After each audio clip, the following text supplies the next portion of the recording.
Hello बच्चों। तो यहाँ तक तो पहुँच गया तुम लोग। कोई नहीं, बहुत डेयरिंग है। कंटिन्यूअस चार्ज डिस्ट्रीब्यूशन को तुमने कवर कर लिया था, ठीक है। अब देखो, एक पॉइंट आपको पढ़ने के लिए बोला गया था कि इलेक्ट्रिक फील्ड्स की जो प्रॉपर्टीज हैं उसको थोड़ा सा स्टडी कर लेना। एक्चुअल में इलेक्ट्रिक फील्ड जो पढ़ोगे वो quite similar to magnetic field, काफी सारी उसकी प्रॉपर्टीज मैग्नेटिक फील्ड के सिमिलर ही आएंगी। तो वो एक प्रॉपर्टीज थोड़ा सा आपको होमवर्क में कवर करना है, ठीक है। मैं कुछ टॉपिक्स आपको और आगे की बढ़ाता हूँ। एक छोटा सा पॉइंट है, थियोरेटिकल ही है, सर उसको समझने की कोशिश करते हैं। टॉपिक है हमारा इलेक्ट्रोस्टैटिक शील्डिंग, ठीक है ना। शील्डिंग मतलब क्या होता है? शील्ड मतलब क्या होता है? जैसे वो कैप्टन अमेरिका वाली शील्ड है, तो उसमें क्या होता है कि जो एनर्जी आ रही होती है उस एनर्जी को वहीं पे वो स्टॉप कर देता है, आगे ट्रांसफर होने नहीं देता। ऐसे ही क्या होता है, मान लो कि कोई रीजन है जहां पर ऐसी इलेक्ट्रिक फील्ड एग्जिस्ट करती है, इस तरीके से इलेक्ट्रिक फील्ड है। अब हमारी कोई डिजायर ऐसा है, हम कुछ ऐसा चाहते हैं कि ये इलेक्ट्रिक फील्ड इस पॉइंट से आगे ही ना जाए। मतलब समहाउ इलेक्ट्रिक फील्ड जो मान लो यहां से स्टार्ट हो रही है, यहां से अगर मान लो जैसे एक पॉजिटिवली चार्ज प्लेट रखा है, ठीक है, बताया था ना positive charge electric field outward direction में होती है। तो मैं सोचता हूं ये कि इलेक्ट्रिक फील्ड यहीं से यहां तक में रुक जाए, इसके आगे जाए ही ना, ठीक। तो इसके लिए हम करते क्या है, और हम इसके लिए बहुत कुछ मेथड्स यूज करते हैं। हम यहाँ पर क्या करते हैं, आपको पहले इससे बता देता हूं, यहाँ पर एक कंडक्टर लगा देते हैं। तो कंडक्टर लगाने की वजह से क्या होता है ना कि जो इलेक्ट्रिक फील्ड है वो आगे के डायरेक्शन में प्रोपगेट करना बंद कर देती है, यहीं पर स्टॉप हो जाती है। तो कंडक्टर के अंदर ऐसी प्रॉपर्टी कैसे डेवलप होगी उसको जरा सोचना पड़ेगा। एक काम करते हैं, जरा एक चीज सोचो पहले, ये चीज अच्छे से समझना इलेक्ट्रोस्टैटिक शील्डिंग को। एक कंडक्टर के बारे में सोचना। याद करो कंडक्टर की डेफिनेशन हम क्या लिखते हैं। कंडक्टर की डेफिनेशन लिखते हैं कि ऐसे मटेरियल जिनके पास फ्री इलेक्ट्रॉन हो, that is known as conductor, ठीक है। चलो मान लो मैंने एक कंडक्टर यहां पे लिया, ठीक है, इट कंटेन फ्री इलेक्ट्रॉन। जरा एक बात सोचो तो बेटा, मान लो यहां पर एक इलेक्ट्रॉन होता, ठीक है, और एक प्रोटॉन होता। सर सोच के बताओ किसका मूवमेंट किधर होता? ऑब्वियस है, देखो अब ये पॉजिटिव पॉजिटिव में रिपल्शन हो रहा है तो ये दूर भागेगा, ये नेगेटिव पॉजिटिव का अट्रैक्ट हो रहा है तो इधर आ जाएगा। यानी जो इलेक्ट्रिक फील्ड होती है उसके डायरेक्शन में पॉजिटिव चार्ज का मोशन आता है और उसके अपोजिट साइड में इलेक्ट्रॉन्स का मोशन आता है। सोचो क्या होगा। मान लो ये कंडक्टर मैंने इसमें रख दिया, अब इस कंडक्टर के अंदर क्या है, इलेक्ट्रॉन्स भी हैं, प्रोटॉन्स भी हैं, या फिर कह सकते हो पॉजिटिव चार्ज भी है, यानी नेगेटिव चार्ज भी रख रहे हैं, पॉजिटिव चार्ज भी हम मेंशन कर रहे हैं। आपको याद है बेटा पॉजिटिव चार्ज का मीनिंग समझाया था, एक वर्ड बताया था होल्स, ठीक है। होल्स का मतलब क्या समझाया था, जहां पर इलेक्ट्रॉन एब्सेंट होते हैं, जहां पर इलेक्ट्रॉन प्रेजेंट नहीं होते हैं, that vacant place is known as holes, और उसी को हम लोग पॉजिटिवली चार्ज्ड मानते हैं। जैसे देखो होगा क्या, मान लो इस कंडक्टर के पास मैंने इस तरीके से इलेक्ट्रिक फील्ड लगा दी, ठीक है, ये इलेक्ट्रिक फील्ड है। अब देखो क्या होगा, कैसे सीखा, जो पॉजिटिव चार्ज है वो इलेक्ट्रिक फील्ड के डायरेक्शन में मूव करेंगे और जो नेगेटिव चार्ज है वो इलेक्ट्रिक फील्ड के अपोजिट डायरेक्शन में मूव करेंगे। यानी तुम जैसे इलेक्ट्रिक फील्ड लगाओगे इस कंडक्टर के अंदर एक स्लाइट चेंज आएगा। जरा उस चेंज को ऑब्जर्व करते हैं। वो चेंज कुछ ऐसा होगा, देखो ये तो इलेक्ट्रिक फील्ड हमारी थी, ये रहा हमारा कंडक्टर, ठीक है। इलेक्ट्रॉन्स जो हैं वो इलेक्ट्रिक फील्ड के अपोजिट, इलेक्ट्रिक फील्ड उस साइड है तो इलेक्ट्रॉन इस साइड आना स्टार्ट हो जाएंगे। ऐसे भी समझ सकते हो यहाँ पर इलेक्ट्रॉन्स है, क्योंकि पॉजिटिव की तरफ अट्रैक्ट होंगे तो इलेक्ट्रॉन्स इस साइड आ जाएंगे, ठीक है। तो सारे होल्स इस साइड चले जाएंगे, यानी सारे जो पॉजिटिवली चार्ज होंगे वो इस साइड चले जाएंगे, या फिर आप इसको नेगेटिव चार्ज समझ लीजिए, ठीक है, ऐसे नेगेटिव चार्ज समझ लो, ठीक। नेगेटिव चार्ज यानी इलेक्ट्रॉन्स, और पॉजिटिव चार्ज का मतलब क्या बेटा, जहां पर इलेक्ट्रॉन्स प्रेजेंट नहीं होते हैं, जहां से वो छोड़कर गायब होते हैं, that vacant space is known as holes, और उसी को हम लोग पॉजिटिव चार्ज मानते हैं। अब देखो क्या होगा, भूल जाओ इस इलेक्ट्रिक फील्ड को, जो रेड वाली इलेक्ट्रिक फील्ड है इसको भूल जाओ। देखो यहां से क्या होगा, पॉजिटिव से इलेक्ट्रिक फील्ड निकलेंगे और नेगेटिव पे टर्मिनेट होंगे। दिख रहा है, ये दिख रहा है, मैं दोनों का नाम लिख रहा हूं। देखो ये जो ब्लू वाली मैंने डेवलप की, ये कंडक्टर के अंदर डेवलप हुआ है, इसको बोलेंगे electric field inside the conductor. ये है इनसाइड द कंडक्टर। और ये जो रेड वाला है इसको बोल रहा हूं एक्सटर्नल इलेक्ट्रिक फील्ड। ठीक, ये एक्सटर्नल इलेक्ट्रिक फील्ड हुई रेड वाली, और ब्लू वाली जो हुई वो कंडक्टर की अपने अंदर की इलेक्ट्रिक फील्ड है। अच्छा मान लो मैं बोलूं कि नेट इलेक्ट्रिक फील्ड, ठीक, net electric field. Electric field कैसी क्वांटिटी है? हम जो इलेक्ट्रिक फील्ड को डिस्कस करते हैं, इलेक्ट्रिक फील्ड एक वेक्टर है या स्केलर है? पढ़ाया था बेटा, वो कैसी क्वांटिटी है?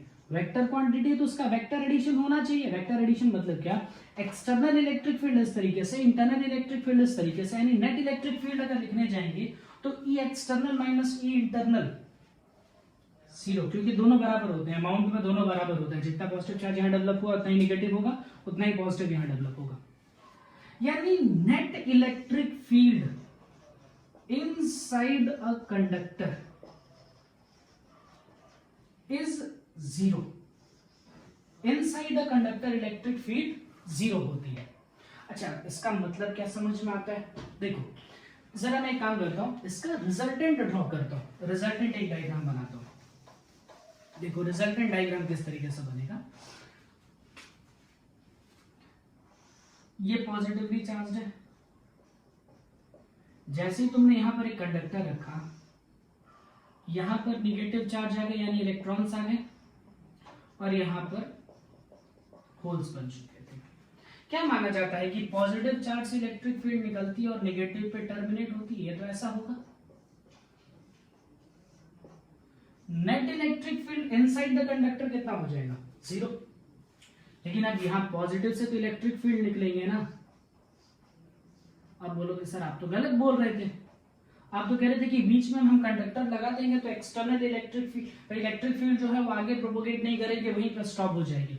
लेकिन यहां तो ये आगे भी जा रही है, आपके कंडक्टर लगाने का तो फायदा नहीं हुआ। तो एक छोटा सा काम और करना पड़ता है। ये जो कंडक्टर हम लगाते हैं, इस कंडक्टर को अपोजिट डायरेक्शन से यानी अपोजिट साइड से इसको अर्थिंग करनी पड़ती है, ऐसी। अब देखो अर्थिंग करने से फायदा क्या होगा, ऐसे भी समझाते हैं बेटा। अर्थ क्या है? बहुत बड़ा एक ऐसा स्फीयर है जिसमें हर तरह के चार्ज को स्टोर किया जा सकता है। यानी जितना एक्स्ट्रा पॉजिटिव चार्ज है वो भी जा सकता है, जितना एक्स्ट्रा नेगेटिव चार्ज है वो भी जा सकता है। तो होगा क्या, देखो ये नेगेटिव चार्जेस तो बाउंडेड है, मतलब इस पॉजिटिव और इस नेगेटिव के बीच में फोर्स ऑफ अट्रैक्शन है, मतलब ये जो नेगेटिव चार्ज है ये कांट मूव, ये ज्यादा मूव नहीं कर सकते, लेकिन इसको होल्ड करने वाले कोई नहीं है। ठीक है, तो ये सारे क्या होंगे, सारे के सारे ये जो एक्स्ट्रा चार्ज है ये सारे के सारे कहां चले जाएंगे? अर्थ में। तो जैसे ये पॉजिटिव चार्ज अर्थ में चला जाएगा, देखो बताया था बेटा, मेथड ऑफ चार्जिंग बताई थी स्टार्टिंग ऑफ द चैप्टर में, कैसे चार्जिंग करते हैं। तो इंडक्शन भी एक प्रोसेस था, जिसमें इंडक्शन में क्या होता था, जैसे आप इलेक्ट्रिक फील्ड लगाते थे पॉजिटिव नेगेटिव डेवलप हो जाता था, पॉजिटिव वाले को आप ग्राउंड कर देते थे, तो सारी की सारी चीजें जो होती थी ग्राउंड में चली जाती थी, और यहाँ पर एक नेगेटिव प्लेट बच जाता था। अब जरा यहाँ देखो क्या होगा, इलेक्ट्रिक फील्ड बस यहाँ रह जाएंगे। ये पॉजिटिव वाला पूरा का पूरा कहाँ चला गया? ग्राउंड में चला गया, मतलब इस साइड आपको कोई इलेक्ट्रिक फील्ड नहीं मिलेगी। इसी को कहते हैं इलेक्ट्रोस्टैटिक शील्डिंग। तो इलेक्ट्रोस्टैटिक शील्डिंग के लिए किसका यूज किया जाता है? एक कंडक्टर का कनेक्टेड टू ग्राउंड। ध्यान रखना है ये दो चीज इंपॉर्टेंट, किसका यूज करना है? कंडक्टर का, और वो कैसा कनेक्टेड होना चाहिए? ग्राउंड से कनेक्टेड होना चाहिए। कभी भी आपसे पूछा जाए inside the conductor net electric field कितनी होती है?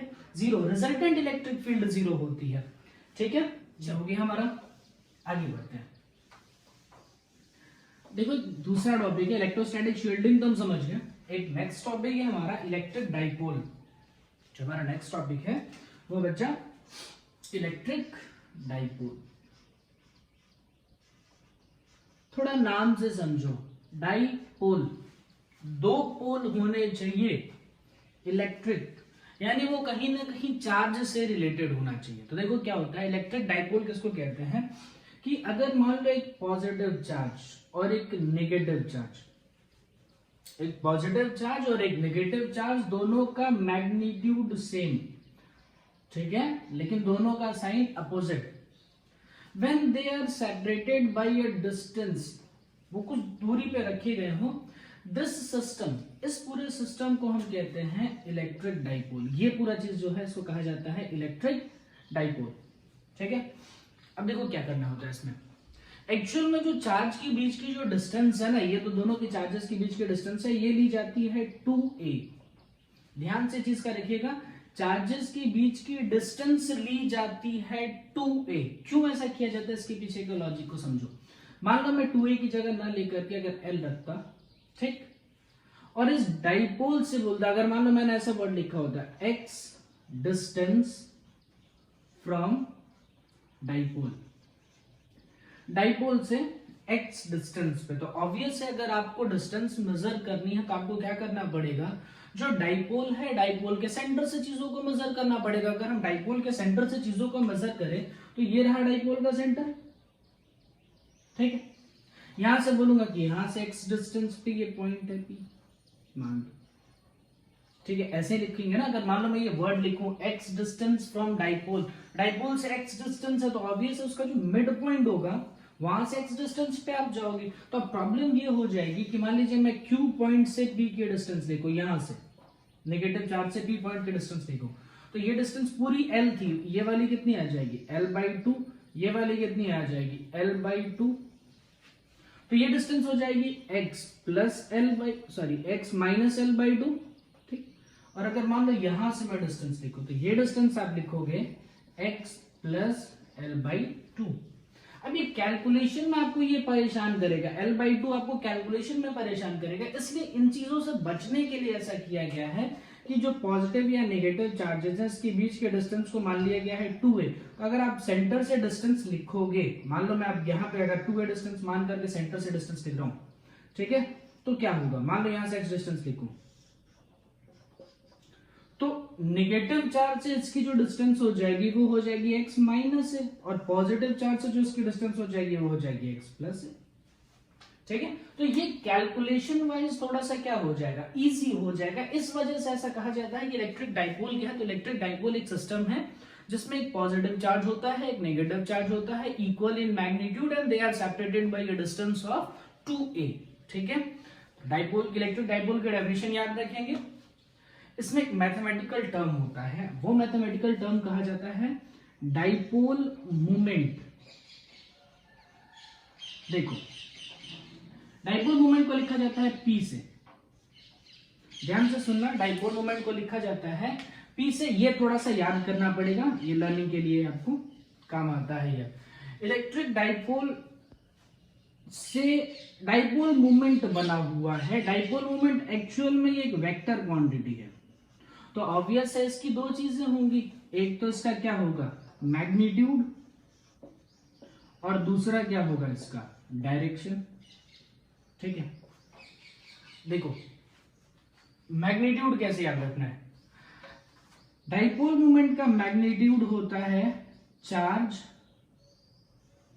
Multiplied by distance between them. मतलब मीनिंग समझ लो इसका, किसी भी डाइपोल का एक चार्ज पकड़ो, क्यों पकड़ो, एक चार्ज हो गया इनटू डिस्टेंस बिटवीन देम, और इनके बीच के डिस्टेंस को हमने क्या सपोज किया है 2a। तो डाइपोल मूवमेंट के लिए उसका मैग्नीट्यूड क्या हुआ, उसका मैग्नीट्यूड हुआ चार्ज मल्टीप्लाइड बाय 2a, ठीक है। मैं ऐसा बता देता हूं उसमें मिस्टेक्स क्या होती है, बच्चे कभी कभी क्या मिस्टेक कर देते हैं, ठीक है, वही बता देता हूं। फिलहाल डायरेक्शन देखो, तो इसका जो डायरेक्शन लिया जाता है वो डायरेक्शन लिया जाता है डाइपोल मूवमेंट का नेगेटिव चार्ज से पॉजिटिव चार्ज की तरफ। डाइपोल मूवमेंट का जो डायरेक्शन लिया जाता है वो डायरेक्शन लिया जाता है नेगेटिव चार्ज से पॉजिटिव चार्ज की तरफ। Direction is from negative to positive charge. ये डेफिनेशन और ये चीज आपको थोड़ा याद रखना पड़ेगा, ठीक है। स्क्रीनशॉट ले लो, आगे बढ़ते हैं। डाइपोल के बारे में समझ गए। उसमें डाइपोल मोमेंट निकालने में देखो एक कभी कभी प्रॉब्लम क्या आ जाती है। सपोज करो कोई क्वेश्चन ऐसा हो जाए कि मान लीजिए दो चार्ज हैं, इस चार्ज की वैल्यू ले लो 2 × 10⁻⁻6 कूलम, -2 × 10⁻⁻6 कूलम। क्या बताया था कि डाइपोल में एक पॉजिटिव चार्ज होना चाहिए, दूसरा कैसा होना चाहिए, नेगेटिव चार्ज होना चाहिए, ठीक है। तो एक पॉजिटिवली चार्ज ले लिया, एक नेगेटिवली चार्ज ले लिया, लेकिन दोनों का जो मैग्नीट्यूड लिया है वो आपस में क्या लिया है, equal. And the distance between them, इसके बीच का जो डिस्टेंस है सपोज कर लो वो है 2 × 10⁻³ मीटर, या चलो मीटर ही रखते, कोई दिक्कत नहीं, ठीक है। आपसे बोल रहा है फाइंड डाइपोल मोमेंट। देखो डाइपोल मोमेंट को लिखते हैं P से either charge multiplied by distance, या फिर अगर आप फॉर्मूला याद करने जाओगे ना, जैसे मैंने जो तुम्हें वर्ड्स बताया ना, वर्डिंग्स में याद करो, either charge multiplied by distance between them. कई बार बच्चे क्या करते हैं, फॉर्मूला याद कर लेते हैं। फॉर्मूला क्या याद करते हैं, Q × 2a, ठीक। अब वो गलत क्या होता है, Q की जगह पर रख देते हैं 2 × 10⁻⁻6 2, तो ऐसे ही, और A की जगह पर रख देते हैं 2 × 10⁻⁻3। ये लोचा हो जाता है। ध्यान से सुनना, मैंने क्या लिखा था, दोनों डाइपोल के बीच, दोनों इलेक्ट्रिक चार्जेस के बीच की डिस्टेंस ही 2a मानी थी, यानी कि ये पूरा जो डिस्टेंस है ये पूरा 2a है। फिर से सोचिए इसके बारे में। आपको जैसे फॉर्मूले में कई बार बच्चे ये वैल्यूज रखने में गलत करते हैं, इसलिए फॉर्मूले याद ही मत करो ना, फॉर्मूले की जगह पे मैं जो स्टेटमेंट्स बता रहा हूँ वैसे याद रखो, charge multiplied by the distance between them. तो आपको कभी कंफ्यूजन ही नहीं होगी इनके बीच के डिस्टेंस को हमें क्या लेना है, 2a लेना है, 4a लेना है, क्या लेना है, ठीक है। आपको सिर्फ क्या लेना होगा, इसके बीच का डिस्टेंस क्या है मल्टीप्लाई कर लीजिए। तो यहाँ पर ये 2 का एक्स्ट्रा टर्म नहीं आएगा, क्योंकि इस पूरे 2a की वैल्यू थी 2 × 10⁻⁻3। हाँ, अब यूनिट्स तो बहुत आराम से लिख सकते हो। डाइपोल मोमेंट के लिए यूनिट क्या लिख दोगे, कूलम, और इसका मीटर, इसकी यूनिट आप लिख सकते हैं कूलम × मीटर, ठीक है। क्या कोई बहुत बड़ा काम नहीं है, ये हो सकता था, ठीक। अच्छा, अब देखो क्या करना है। एक इलेक्ट्रिक डाइपोल की वजह से हमें इलेक्ट्रिक फील्ड फाइंड आउट करनी है अलग अलग पोजीशंस पे। देखो अब डाइपोल आ गया है, इलेक्ट्रिक फील्ड हम पढ़ चुके हैं, तो अब जरा देखते हैं इलेक्ट्रिक फील्ड डाइपोल की वजह से कैसा होता है, ठीक है। उसे हम फाइंड आउट करने की कोशिश करते हैं। तो नेक्स्ट हम पॉइंट पढ़ते हैं, इलेक्ट्रिक फील्ड एट, चलो पहले से देख लो, electric field due to dipole बताऊंगा। इसमें दो जगह पे निकाला जाता है, एक्चुअल में तो 3 है रैंडमली, लेकिन पहले 2 इंपॉर्टेंट है। मान लो ये डाइपोल और इनकी बीच के डिस्टेंस है 2a, ठीक। इसमें 2 लाइंस आप समझोगे, एक तो ये लाइन होगा, इसको कहते हैं एक्सियल एक्सिस या फिर एक्सियल पॉइंट। अगर यहां पर कोई पॉइंट एग्जिस्ट करता है तो उसको कहते हैं एक्सियल पॉइंट। ये जो P पॉइंट है उसको एक्सियल पॉइंट कहोगे, एक्सिस पे, ठीक है। और अगर इसी के परपेंडिकुलर में अगर कोई लाइन होती है ऐसे, और यहां पर कोई पॉइंट होता है, उसको हम कहते हैं इक्वेटोरियल पॉइंट। तो पहला हम जो डिस्कस करने जा रहे हैं, पहला डिस्कशन करने जा रहे हैं एक्सियल पॉइंट को लेकर के, ठीक। चलिए, मुझे क्या फाइंड आउट करना है, electric field due to dipole, और कौन से पॉइंट पर फाइंड करना है, उसकी किसी एक्सिस पे फाइंड करना है। मान लो ये डिस्टेंस है x, ठीक। मैं क्या करूं, टोटल इलेक्ट्रिक फील्ड चाहिए ना, इलेक्ट्रिक फील्ड नेगेटिव चार्ज की वजह से निकालो, इलेक्ट्रिक फील्ड उस पॉजिटिव चार्ज की वजह से निकालो, फिर उसका वेक्टर एडिशन करो। ई नेट के लिए मैं क्या करूं, नेगेटिव वाले का एंड पॉजिटिव वाले का वेक्टर एडिशन किया जाए, ठीक है। तो चलो काम करते हैं इसमें। नेगेटिव चार्ज से इसकी डिस्टेंस देखो कितनी होगी, 2a लेने का फायदा होता है बेटा, ये डिस्टेंस हो जाएगी a और ये वाली डिस्टेंस हो जाएगी a। चलिए, ये डिस्टेंस देखो कितना हो जाएगा, x माइनस है, तो नेगेटिव चार्ज की वजह से इलेक्ट्रिक फील्ड को क्या फॉर्मूला आ जाएगा, k q divided by r का स्क्वायर, यानी x माइनस a का होल स्क्वायर। पॉजिटिव चार्ज की वजह से लिखो k q divided by x plus a का होल स्क्वायर, क्योंकि पूरा x है, ये a है, तो पॉजिटिव चार्ज की वजह से इसकी सॉरी यहां तक की डिस्टेंस कितनी हो जाएगी, x प्लस ए ही तो होगी, ठीक है क्या, ये दोनों आ गए। अच्छा नेट इलेक्ट्रिक फील्ड मुझे क्या करना होगा, दोनों का एडिशन करना होगा, लेकिन वो एडिशन होगा वेक्टर फॉर्म में। वेक्टर फॉर्म होने का मतलब क्या है, डायरेक्शन आपको देख करके एडिशन करना होगा। तो चलो जरा इस पॉइंट के बारे में सोचते हैं, इस पी पॉइंट के बारे में सोचते हैं। बताया था बेटा पॉजिटिव चार्ज से इलेक्ट्रिक फील्ड आउटवर्ड होती है और नेगेटिव चार्ज से इलेक्ट्रिक फील्ड इनवर्ड होती है। तो नेगेटिव चार्ज वाला इसको खींचेगा और पॉजिटिव चार्ज वाला धक्का मारेगा। क्या दोनों इलेक्ट्रिक फील्ड एक दूसरे के अपोज में आ रही है, इसका मतलब इसको जोड़ना नहीं चाहिए, इसके क्या करना चाहिए, इसको सब्ट्रैक्ट करना चाहिए, इसको माइनस करना चाहिए हमें। अच्छा अब जरा देखो, मान लो हम ई नेट लिख लेते हैं, नेट इलेक्ट्रिक फील्ड लिखते हैं। एक्चुअल में एडिशन ही कर रहे हैं, लेकिन जब हम डायरेक्शन देख रहे हैं तो एक पॉजिटिव है दूसरा नेगेटिव है, इसलिए दोनों को माइनस करना पड़ेगा। मैंने लिख लिया के क्यू। कौन सा बड़ा होगा पहले जरा सोचो तो। ये इलेक्ट्रिक फील्ड नेगेटिव चार्ज की वजह से है, ये इलेक्ट्रिक फील्ड पॉजिटिव चार्ज की वजह से। इसमें सर बड़ा कौन सा होगा, ऑब्वियस है वो फ्रैक्शन बड़ा होगा जिसके डिनोमिनेटर की वैल्यू कम होगी।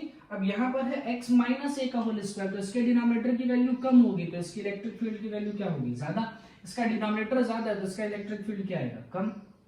यानी मुझे एक्चुअल में लिखना किया चाहिए, तो नेट में लिखना चाहिए कि नेगेटिव वाले में से पॉजिटिव वाले को माइनस करना पड़ेगा, ठीक है, वेक्टर नहीं लगाएंगे, ठीक है, क्योंकि डायरेक्शन देख रहे हैं। नेगेटिव वाले में से पॉजिटिव वाले को माइनस करना पड़ेगा तो आपको नेट इलेक्ट्रिक फील्ड मिलेगी। एंड इसका डायरेक्शन कौन सा होगा, कौन सा बड़ा था बेटा, नेगेटिव वाला बड़ा था ना, यानी इसका जो डायरेक्शन होगा वो कौन से साइड होगा, नेगेटिव वाला डोमिनेट करेगा। यानी इसमें इलेक्ट्रिक फील्ड का जो नेट इलेक्ट्रिक फील्ड का डायरेक्शन आएगा वो नेट इलेक्ट्रिक फील्ड का डायरेक्शन इस साइड आएगा, ठीक है, इस पॉइंट पे देखा, नेट इलेक्ट्रिक फील्ड का ये डायरेक्शन है, ठीक। अच्छा चलो पहले इसको सॉल्व कर लेते हैं।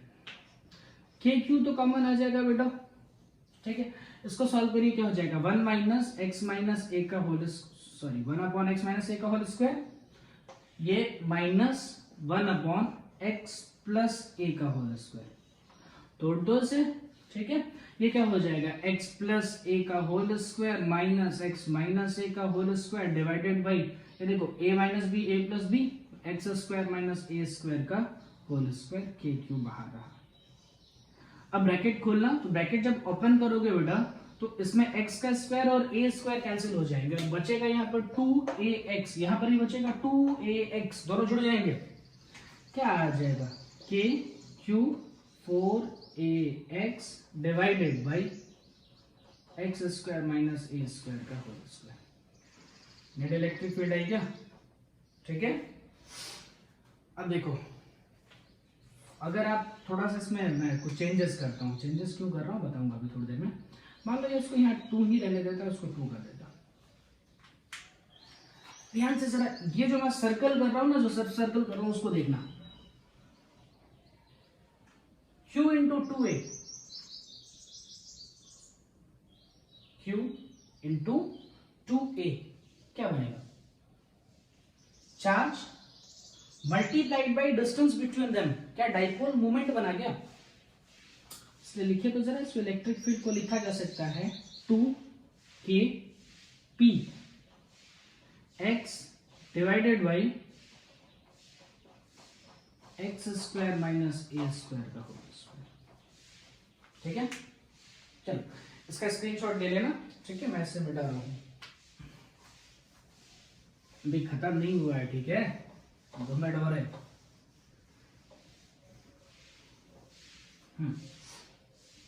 देखो नेट इलेक्ट्रिक फील्ड कितनी निकल के आई, ई नेट कितना निकल के आया, 2kpx divided by x square minus a square का होल स्क्वायर। अब इसमें एक अप्रोक्सीमेशन है या फिर आप कह सकते हो स्पेशल केस है। वो अप्रोक्सीमेशन या स्पेशल केस है फॉर अ स्मॉल डाइपोल, एक छोटे से डाइपोल के लिए। तो छोटे से डाइपोल के लिए क्या होगा, मान लो ये पॉजिटिव और नेगेटिव चार्ज है, इनके बीच की डिस्टेंस 2a है। अगर मैं कह रहा हूं कि बहुत छोटा डाइपोल है, यानी 2a की वैल्यू बहुत स्मॉल होगी, बहुत छोटी होगी, तो ए स्क्वायर और छोटा होगा, मतलब समझ गए क्या करना पड़ेगा, जानने देना पड़ेगा, उसको निग्लेक्ट करना पड़ेगा। ठीक है क्या, बस लिख दो।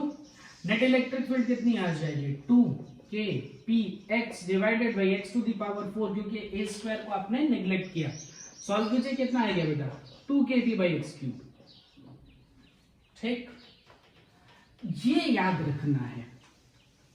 ये जो फॉर्म आपने निकाला ना, net electric field axial point पे क्या निकाला 2kp/x³, ये बहुत इंपॉर्टेंट है, ध्यान रखना है। स्मॉल डाइपोल के लिए अप्रोक्सीमेशन के बाद ये निकल के आता है और ये चीज पूछी भी जाती है। अब जरा ध्यान से सुनते हैं इसमें चीजों को। देखो, पॉजिटिव नेगेटिव, इस पॉइंट और इस पॉइंट के बारे में जरा सोचो तो। मतलब ये कि कौन से पॉइंट पे कौन सा इलेक्ट्रिक फील्ड डोमिनेंट होगा। जैसे देखो यहां पर नेगेटिव है और ये नेगेटिव चार्ज के पास में, मतलब इसका जो नेगेटिव वाला इलेक्ट्रिक फील्ड होगा, electric field due to the negative charge जो होगा वो डोमिनेंट होगा। यहाँ पर जो इलेक्ट्रिक फील्ड है वो पॉजिटिव चार्ज की वजह से डोमिनेंट होगा। तो इलेक्ट्रिक फील्ड नेगेटिव चार्ज की वजह से तो ऐसा आएगा, और इसमें जो पॉजिटिव चार्ज है उसकी वजह से तो आउटवर्ड आएगा। यानी इसमें जो इलेक्ट्रिक फील्ड आपको मिल रही है। अच्छा एक बात बताना, डाइपोल मोमेंट का डायरेक्शन बताया था, याद है क्या? क्या बताया था? Negative to positive. ये है आपके डाइपोल मोमेंट का डायरेक्शन और ये है आपके नेट इलेक्ट्रिक फील्ड का डायरेक्शन। तो ये चीज बहुत अच्छे से दिमाग में रखिएगा। क्या इसमें ध्यान रखना है? The direction of electric field, the direction of net electric field is parallel to the direction of dipole moment। इसको लिख लो। चलो बेटा नोट हो गया, आगे बढ़ते हैं। Electric field due to dipole का एक पॉइंट हो गया, पहला पॉइंट कवर हुआ। वो कौन सा पॉइंट था? Axial point. दूसरे पॉइंट पे आइए। काफी ठंड का माहौल है, ठीक है, मैं भी भीग रहा हूँ ठंडी की वजह से। आप लोग बैठ के आराम से एंजॉय कर रहे हैं शो को, कोई बात नहीं, पढ़ते रहो। देखिए क्या करना होगा इसमें। दूसरा पॉइंट हम जो सपोज करने वाले हैं, वो दूसरा पॉइंट हम लेने वाले हैं इक्विटोरियल। क्या बोल रहा हूँ, ऐसा भारी भारी इंग्लिश वर्ड ना बोला करो सर, दुख होता है हमें। देखिए ये था डाइपोल का एक्सिस, सीधी लाइन नहीं है, को समझ जाना है, ठीक है। डाइपोल का एक्सिस, तो इस पे अगर कोई पॉइंट होता तो उसको कहते थे एक्सियल पॉइंट। इसके परपेंडिकुलर बाइसेक्टर पे आ जाओ, इसके परपेंडिकुलर बाइसेक्टर पर आ जाओ तो क्या होगा। मान लो यहां पर एक पॉइंट P है, इस पॉइंट P को नाम दिया जाता है इक्विटोरियल पॉइंट। नाम दिया जाता है इक्विटोरियल पॉइंट। मान लो मैं इस पॉइंट पर इलेक्ट्रिक फील्ड निकालना चाहता हूं, बहुत इजी काम है। इसकी वजह से इलेक्ट्रिक फील्ड निकालो, इसकी वजह से इलेक्ट्रिक फील्ड निकालो, दोनों का वेक्टर एडिशन कर दो, कोई बहुत बड़ा काम करना नहीं है। तो हम क्या करें, इनके बीच के डिस्टेंस को लेते हैं 2a। तो ये वाली डिस्टेंस हो जाएगी a और ये वाली डिस्टेंस हो जाएगी a। मान लो ये डिस्टेंस जो है वो डाइपोल से x डिस्टेंस पे है, तो ये वाले डिस्टेंस अगर हम पाइथागोरस यूज करें, हमें जो आता है वो हम लिखने वाले हैं x square plus a square. अगर मान लो यहाँ पर लिखना चाहो तो ये भी लिख सकता हूँ मैं, क्या लिखूंगा, under root a square plus x square. बहुत इजी। क्या होगा, पॉजिटिव चार्ज की वजह से P पॉइंट पर इलेक्ट्रिक फील्ड आउटवर्ड और नेगेटिव चार्ज की वजह से इलेक्ट्रिक फील्ड इनवर्ड। ये क्या लिख रहा हूं भाई, पॉजिटिव की वजह से। ये किस में लिखा है भाई, नेगेटिव की वजह से लिखो। तो चलो पॉजिटिव की वजह से लिखते हैं। क्या फॉर्मूला बनेगा, k q divided by distance का स्क्वायर। डिस्टेंस कितनी है, distance is under root a square plus x square. ये बचेगा a square plus x square, root उड़ जाएगा। इलेक्ट्रिक फील्ड नेगेटिव की वजह से लिखो तो k q divided bye a square plus x square क्या सेम आएगा, दोनों की वैल्यू क्या आएगी, सेम आएगी, ठीक है। चलिए देखते हैं, चिड़ियों की आवाज आ रही है क्या ज्यादा? कोई बात नहीं, चलेगा, मैं कुछ करने भी नहीं वाला हूँ। देखो इलेक्ट्रिक फील्ड पॉजिटिव और नेगेटिव का लिख लिया। अब क्या करिए, मान लीजिए इस एंगल को थीटा, सपोज कीजिए इस एंगल को थीटा। तो चलो बच्चा हमारा आप तो जरा जरा जरा जरा जरा जरा ये थीटा तो ये भी थीटा। अच्छा ड्रॉ कर देता, पूरा क्यों मानते हो लो, अच्छे से ड्रॉ कर देता हूँ। इलेक्ट्रिक फील्ड पॉजिटिव, ये टिक टिक टिक टिक टिक टिक ये थीटा, और ये नीचे निकल के गया इलेक्ट्रिक फील्ड नेगेटिव की वजह से।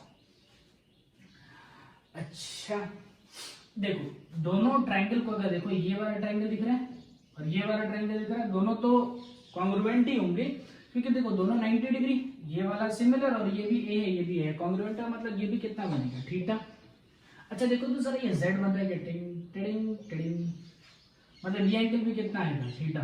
थोड़ा इसमें लिपापोती हो गई क्या देख लेना, ठीक है। ये वाला एंगल मान लो थीटा। चल पॉजिटिव या नेगेटिव लिखने की आपको जरूरत ही नहीं है क्योंकि दोनों इलेक्ट्रिक फील्ड क्या है, इक्वल है। तो चलो फटाफट रिजॉल्व करते हैं। यहाँ पर देखो इसको लिखो, ये कितना आएगा ई कॉस थीटा, नीचे ई साइन थीटा, इसको करो ये कितना आ जाएगा ई साइन थीटा, ये ई कॉस थीटा मतलब डबल हो जाएगा, ये निपट जाएगा। यानी जो नेट इलेक्ट्रिक फील्ड मिला वो मिला 2e cos थीटा। 2e की वैल्यू है k q divided by a square plus x square cos theta, triangle से लिख लीजिए base over hypotenuse, a divided by a square plus x square to the power 1/2। चलो फटाफट फटाफट solve. अच्छा फिर से यहां पर जादू हो रहा है, देखना ध्यान से। q into 2a charge multiplied by distance between them, that is known as dipole moment। लिखने वाले हैं k p divided by, ये क्या हो जाएगा बेटा, ये हो जाएगा a square plus x square to the power 3/2। बस बस बस अब क्या लिखना है बेटा, फॉर स्मॉल डाइपोल a को निग्लेक्ट। तो ये कितना हो जाएगा x a स्क्वायर अगर निग्लेक्ट हो गया तो क्या बचा x square to the power 3/2, 2 से 2 कट जाएगा, बचेगा x क्यूब।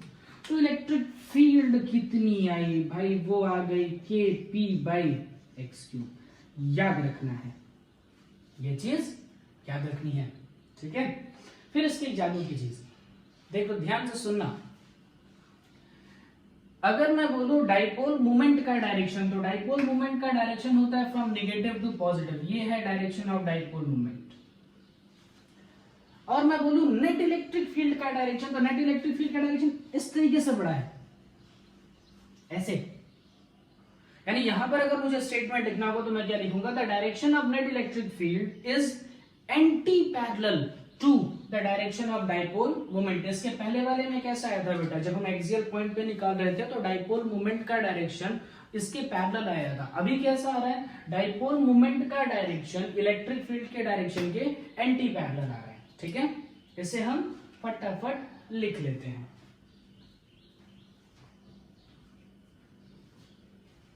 चलो दोनों को समराइज कर देता हूं, दोनों चीजों को एक साथ लिख देता हूं, ये हमारे बहुत काम आने वाले हैं और उसको आपको याद रखना है। कैसे याद रखना है वो भी बता देता हूं।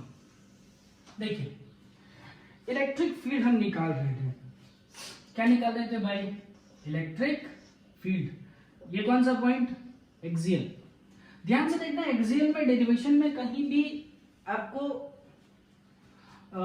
तो ये ध्यान रखना पड़ा कि जो डाइपोल मोमेंट है उसका डायरेक्शन जो होगा वो नेगेटिव से पॉजिटिव की तरफ, और जो इलेक्ट्रिक फील्ड का डायरेक्शन आया वो भी इस डाइपोल मोमेंट के पैरेलल ही आया, इलेक्ट्रिक फील्ड का डायरेक्शन, ठीक है।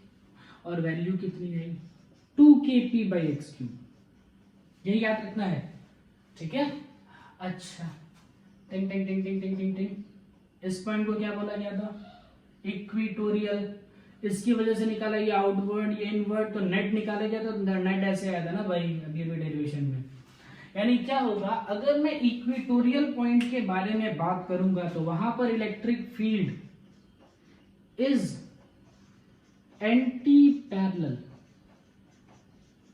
टू डाइपोल मोमेंट, ठीक है क्या। और इसकी वैल्यू कितनी है कि बेटा, kp/x³। इसमें थोड़ा कम आता है क्योंकि इसमें क्या होता है ना, वो दोनों एक दूसरे को अपोज करके एक साइड का जो है ना वो कैंसिल करते हैं, साइन थीटा वाला कैंसिल आउट हो जाता है। ठीक है, चलो ये लिख लो, बहुत अच्छे से याद रखना। ठीक है, क्योंकि यही हमारा जो नेक्स्ट पॉइंट है उसमें काम आने वाला है। चलिए मैं नेक्स्ट पॉइंट आपको बताता हूँ। अब वो ये कहेगा सर आप कितना सिंपल है, एक्सियल पॉइंट पे निकाल दे रहे हो, इक्वेटोरियल पॉइंट पे निकाल दे रहे हो, तो कोई एक ऐसा करके दिखाओ जिसमें वो किसी भी पॉइंट पे आप निकाल दो। एनी पॉइंट हमें निकालना आना चाहिए। देखो कैसे उसमें काम करने, ध्यान से सुनना। डाइपोल बन गया, क्या बन गया, डाइपोल बन गया। यहां पर एक पॉइंट सोचते हैं P। अब ना तो ये एक्सियल है ना तो ये इक्वेटोरियल है, तो फिर इसमें कैसे काम करेंगे? इसका एक सिंपल से ट्रिक है। ट्रिक क्या यूज करते हैं, देखो जैसे देखो मान लो कहा जाए कि this point is x distant away from the dipole, यानी ये वाला डिस्टेंस हो गई x। ठीक है, ओके। एक वर्ड हमने पढ़ रखा है डाइपोल मोमेंट, पढ़ रखा है ना। कैसी क्वांटिटी है, वेक्टर। अगर वेक्टर क्वांटिटी है मतलब उसको हम रिजॉल्व कर सकते हैं, उसको उसके कंपोनेंट्स में cos थीटा और sin थीटा के कंपोनेंट में रिजॉल्व कर सकते हैं। ध्यान से देखना, मैं डाइपोल को रिजॉल्व कर रहा हूं। ये एंगल मान लीजिए थीटा, ठीक है। इस डाइपोल का डाइपोल मोमेंट है P, ठीक है। इसको रिजॉल्व करो तो एक इस तरीके से आएगा बेटा, इसका डाइपोल मोमेंट कितना आएगा, P cos थीटा, और इसके परपेंडिकुलर में एक डाइपोल आएगा जिसकी वैल्यू आएगी, जिसका डाइपोल मोमेंट आएगा P sin थीटा। ध्यान से सुनना, ये जो था डाइपोल, इसका डाइपोल मोमेंट था P। Dipole moment is a vector quantity that can be resolved very easily. मैंने इसे रिजॉल्व कर दिया तो एक डाइपोल यहां पर बन गया, ये वाला, और उसके लिए डाइपोल मोमेंट की वैल्यू कितनी हो गई, P cos थीटा। और इसको रिजॉल्व किया इस तरीके से तो इसके लिए डाइपोल मोमेंट की वैल्यू कितनी हो गई, P sin थीटा। इसका फायदा क्या हुआ, ध्यान से सुनना। इसका फायदा ये होगा कि P cos थीटा वाले के लिए ये पॉइंट एक्सियल हो गया और P sin थीटा के लिए ये वाला जो पॉइंट है वो इक्वेटोरियल हो गया। तो आराम से मैंने एक्सियल और इक्वेटोरियल के कॉन्सेप्ट लगा करके किसी भी पॉइंट पर डाइपोल की वजह से इलेक्ट्रिक फील्ड को फाइंड आउट कर पाएंगे। यानी मुझे क्या करना होगा, दो डाइपोल अब दिख रहे हैं, ये वाला डाइपोल निकाल देना बेटा, क्योंकि इसको तुमने दो कंपोनेंट में रिजॉल्व कर लिया। तो एक तो डाइपोल ये दिख रहा है, यहां से x डिस्टेंस पर एक पॉइंट है P, और ये कौन सा पॉइंट है, ये पॉइंट है हमारा एक्सियल, ठीक है, एक्सियल पॉइंट है। ओके, ये नेगेटिव चार्ज होगा बेटा, बना देता हूं, ये नेगेटिव होगा और ये वाला क्या हो जाएगा, पॉजिटिव। एक तो डाइपोल ये हुआ, दूसरा डाइपोल देखो, दूसरा डाइपोल तो ऐसे है, इस तरीके से, यहां पर क्या आएगा पॉजिटिव और यहां पर क्या आएगा नेगेटिव। इस डाइपोल के जो ब्लू वाला मैंने डाइपोल बनाया है, इसके लिए डाइपोल मोमेंट की वैल्यू कितनी है, P sin थीटा। रेड वाले के लिए डाइपोल मोमेंट की वैल्यू कितनी है, P cos थीटा। रेड वाले डाइपोल के लिए ये जो पॉइंट है, ये पॉइंट किस पे है, एक्सियल है, और P sin थीटा वाले के लिए ये पॉइंट कैसा है, इक्वेटोरियल है, ठीक है। क्या समझाया था उसमें, देखो इसमें ऐसा समझाया था, एक्सियल पॉइंट पे जो इलेक्ट्रिक फील्ड होती है वो डाइपोल मोमेंट के पैरेलल होती है। तो डाइपोल मोमेंट की डायरेक्शन कहां होती है, नेगेटिव से पॉजिटिव, यानी इसकी वजह से, फिर से सुनना, एक्सियल पॉइंट पर डाइपोल मोमेंट के पैरेलल डायरेक्शन में ही इलेक्ट्रिक फील्ड का डायरेक्शन आता है। अगर dipole moment negative to positive अगर नीचे की ओर है तो इसकी वजह से जो इलेक्ट्रिक फील्ड बनेगी वो नीचे की ओर बनेगी, ठीक है, ये रेड वाले की वजह से।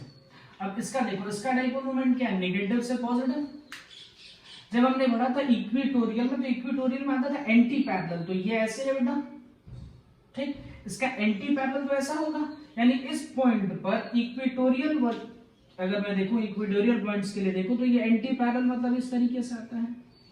तो ये ब्लू वाले का इलेक्ट्रिक फील्ड हो गया, ठीक है, और ये जो मैंने ड्रॉ किया है ये रेड वाले का इलेक्ट्रिक फील्ड हो गया। दोनों के बीच में एंगल कितना बनेगा? अच्छा, नेट इलेक्ट्रिक फील्ड कहां से आएगी? तो नेट इलेक्ट्रिक फील्ड के लिए दोनों का मुझे क्या करना पड़ेगा? Vector addition.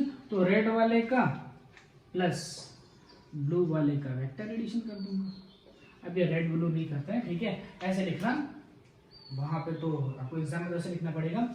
ये वाला इलेक्ट्रिक फील्ड किसके लिए है? एक्सियल, ठीक है, और ये वाला पॉइंट कौन सा है? इक्वेटोरियल, ठीक है क्या? दोनों का मुझे क्या करना पड़ेगा? Vector addition. कैसे करोगे वेक्टर एडिशन? पहले इनकी वैल्यू लिख लो।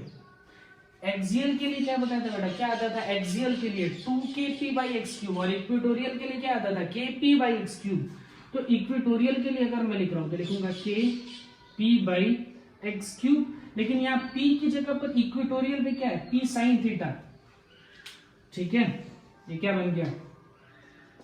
kp/x³ है ना, लेकिन p की जगह क्या यूज करना होगा? p sin थीटा, ठीक। ऐसे यहां देखो, एक्सियल के लिए फॉर्मूला क्या होता था? 2kp/x³, लेकिन यहां पर एक्सियल में डाइपोल मोमेंट कितना है? p cos थीटा, तो ये टोटल कितना बनेगा? 2kp cos θ/x। बस अब रिजल्टेंट लिखोगे तो क्या लिखोगे बेटा? दो वेक्टर्स का रिजल्टेंट यहाँ बीच में आता है ना, और रिजल्टेंट के लिए फॉर्मूला क्या होता है? ई नेट क्या निकल के आ जाएगा? √e1² plus e2² plus 2e1 e2 cos θ, यही होता है ना भाई? √a² plus b² plus 2ab cos θ, यही होता है ना? देखो, इसको e1 कर लो, इसको e2 कर लो, ठीक है।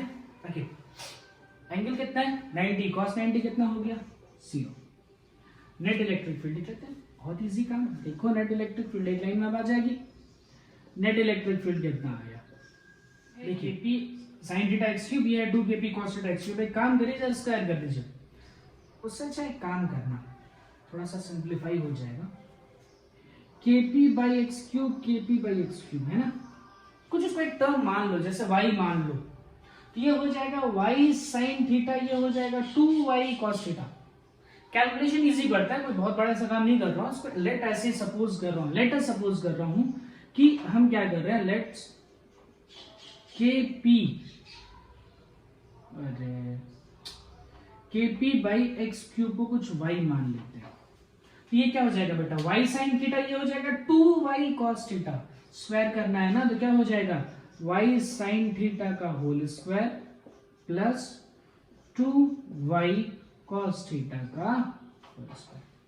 थोड़ा सा इसको काटो पीटो, देखो y² बाहर ही आ जाएगा, y² बाहर आ जाएगा, और बचेगा क्या? अंडर रूट के अंदर बचेगा sin² θ प्लस 4 cos² θ। अच्छा, 4 cos² θ को ऐसा लिख रहा हूं मैं, cos² θ प्लस 3 cos² θ। कोई दिक्कत तो नहीं है, 4 को 3 + 1 तो लिखा ही जा सकता है। sin² θ प्लस cos² θ कितना हो गया? 1। तो क्या ये y बाहर आएगा ना, तो ये क्या बन जाएगा? y अंडर रूट के अंदर 1 प्लस 3 cos² θ, और y क्या माना था? kp/x³, ठीक है, अंडर रूट 1 प्लस 3 cos² θ।